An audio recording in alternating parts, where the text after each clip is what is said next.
כבר 11 בלילה, איפה היית? איפה היית?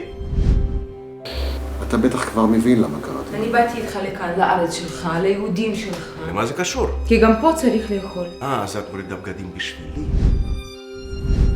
אבל במשרד יש עוד 13 תתים, למה דווקא אותי? בוא נלך לישון, גרישה. אני לא צריך לקום מחר בבוקר. מה, פיטרו אותך? עזבתי. רק לזרוק בן אדם אתה יכול! אני מצטער שאין לנו כסף לכלום.